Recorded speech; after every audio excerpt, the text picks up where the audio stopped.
Hello, नमस्ते, प्रणाम। कैसे आप सब? आशा करती हूँ आप सब बहुत बहुत बहुत अच्छे होंगे। मैं भी यहाँ बहुत अच्छी हूँ अभी। बीच में मैं 8-10 दिनों के लिए गायब थी क्योंकि मुझे कोल्ड हो गया था और 2-3 बार मैंने रिकॉर्ड करने की कोशिश भी करी थी स्टोरीज़ को, बट मेरी आवाज़ क्लियर नहीं हो पा रही थी, क्लियर ऑडिबल नहीं थी। सो मैंने नहीं रिकॉर्ड किया, कोई भी वीडियो अपलोड नहीं कर पाई मैं। तो वैसे आज करवा चौथ है, तो हैप्पी करवा चौथ मेरी सारी फीमेल्स सब्सक्राइबर्स को, और उनके उनके पतियों को भी, उनके उनके सुहाग को भी। तो आज का जो स्टोरी है वो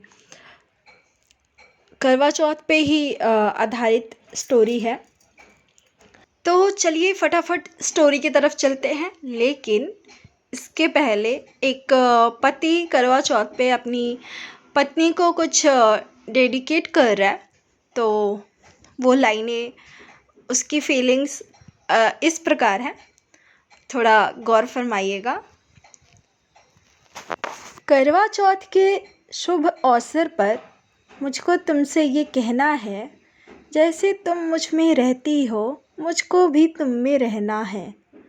तुम व्रत निर्जला रखती हो मेरी उम्र बढ़ाने को, मैं 100 जीवन न्यौछावर कर दूं साथ तुम्हारा पाने को। मेरा जीवन तो तुमसे है, मुझको तुमसे ये कहना है, जैसे तुम मुझ में रहती हो मुझको भी तुम में रहना है। तुम मेरा हर पल चाहती हो, मैं हर पल तुमको चाहता हूँ।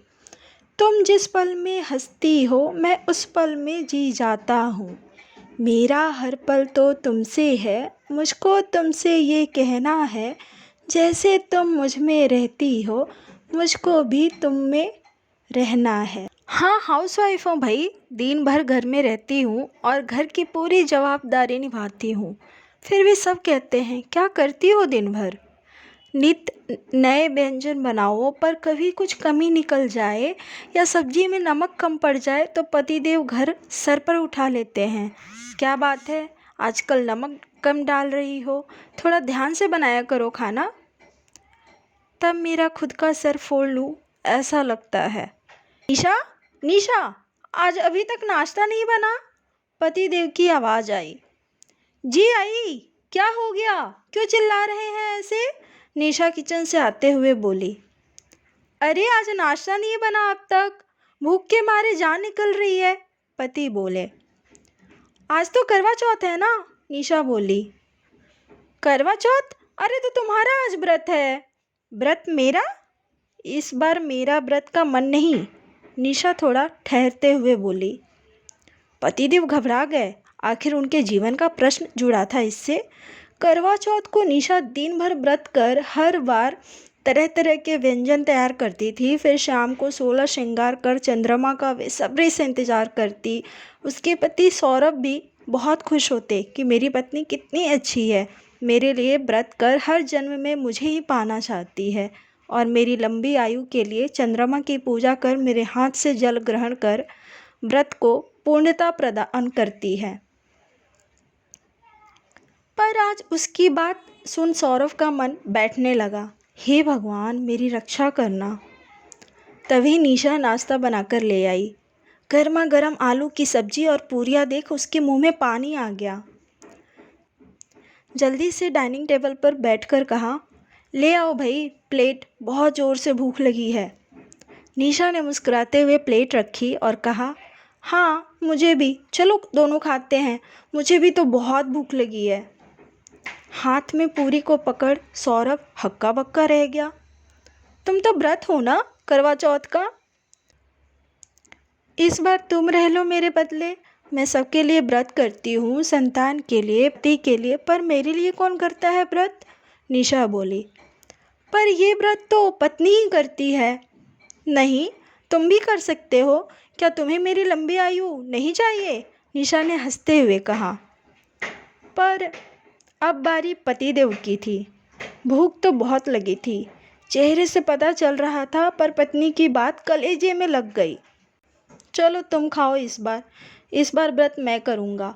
और इस बार तो क्या, हर जन्म में हर बार मैं ही तुम्हें मिलूँगा।